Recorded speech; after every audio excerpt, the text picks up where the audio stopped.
Ana siyuklosajалка. Siyuklosajалка deydi. Oralığı 51 santimetre. 51 santimetre. Urug' solinadi, удобрение solinadi. Semena, удобрение.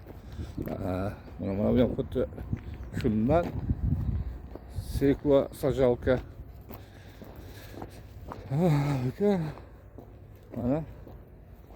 Mana bu ham. Bu esa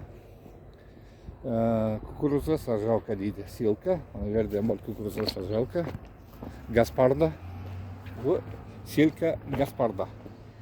Mana ko'ryapti, Gasparda silkalari. Mana shu texnikalarga yana bir marta aytaman. Servis xizmatini ko'rsatish uchun injener kerak. Oyligi чистый $1000. Служебный mashin bor. 3 mahal ovqat beriladi, yashash joyi komfort. Суббота, воскресенье выходной. Kimga agar ishchilar kerak bo'lsa marhamat kelsin.